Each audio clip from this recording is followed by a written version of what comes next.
जब इंसान को आज़ादी मिलती है तो वो आसमान छूता है, लेकिन जब उस पर दबाव डाला जाता है तो जमीन भी छोटी पड़ जाती है। दिल्ली के एक मिडिल क्लास परिवार की लड़की ने बचपन में ये तय किया कि मुझे पायलट बनना है। परिवार को लग रहा था कि यह सपना बहुत बड़ा है। पड़ोसियों ने कहा, पायलट बनने का पेशा यानी काम सिर्फ लड़कों का है, ये पेशा लड़कियों के लिए नहीं है। ऐसा पड़ोसियों का कहना था, लेकिन दिल्ली की जोया ने हार नहीं मानी।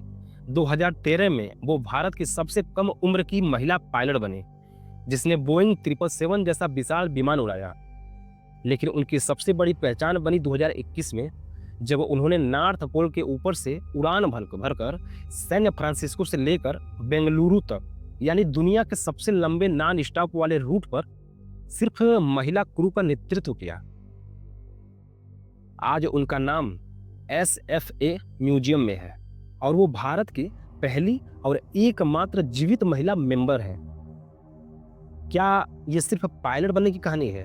नहीं, ये कहानी है आज़ादी की। ये कहानी है उस विश्वास की जो अपनों के डर और समाज के ताने से बड़ा था। दूसरी तस्वीर जहां इंसानियत ने उम्मीद को जिंदा रखा। नाइजीरिया की यह तस्वीर शायद आपने भी देखी होगी। 2016 में सोशल वर्कर अंजा रिग्रेन लोविन ने नाइजीरिया की सड़क पर गरीबी से जूझ रहे एक छोटे से बच्चे को बचाया, जिसका नाम उन्होंने होप रखा। कल्पना कीजिए, एक बच्चा जिसका शरीर कंकाल जैसा हो चुका था, उसे जीवन किसने दिया? उसे जीवन दिया उस ममता ने जो जात, धर्म, देश और भाषा की सीमाओं को नहीं जानती। वो सिर्फ इंसानियत जानती है। आज की तस्वीर देखिए, वही बच्चा होप अब पढ़ लिख कर ग्रेजुएशन कर रहा है। ये दोनों कहानियां, जोया अग्रवाल और होप, हमें बताती हैं कि सपनों का आसमान तभी मिलता है जब इंसान को आज़ादी और मोहब्बत मिलती है। ये तस्वीरें आप सबको सुनना और जानना बहुत जरूरी है। जब सफलता भी जान ले लेती है, जहां सफलता भी जान ले लेती है। दोस्तों, यह खबर सभी माता पिता को ध्यान से सुननी चाहिए। महाराष्ट्र के अनुराग बोरकर, इन्होंने नीट में 99% के साथ टॉप किया, यानी सफल हुए, पास हुए। लेकिन उसने MBBS में दाखिला लेने से पहले ही फांसी लगाकर जान दे दी।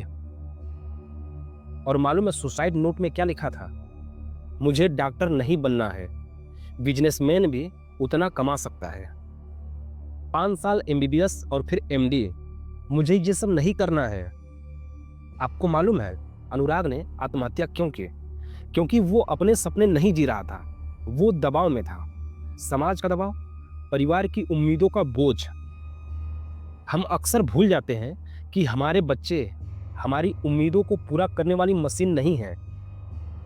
अगर आपका बच्चा वो नहीं करना चाहता जो आप उससे करवाना चाहते हैं, तो छोड़िए उसे, उसकी मर्जी का करने दीजिए। सवाल ये नहीं है कि डॉक्टर बनने में क्या बुराई है। सवाल ये है कि जब उस सफलता के बदले में किसी को अपनी जिंदगी देनी पड़े, तो उस सफलता का क्या मोल है? ये 5 कहानियां हमें यही सिखाती हैं। जोया अग्रवाल हमें दिखाती हैं कि आज़ादी से उड़ने देना कितना जरूरी है। होप हमें बताता है कि ममता ही सबसे बड़ा धर्म है। और अनुराग बोरकर हमें चीख चीख कर समझाता है कि दबाव और उम्मीदों का बोझ जान ले सकती है। क्या हम अपने बच्चों को और अपनों को आसमान की आज़ादी देंगे या फिर दबाव की जमीन पर घुटन देंगे? अपनी राय कमेंट में लिखिए।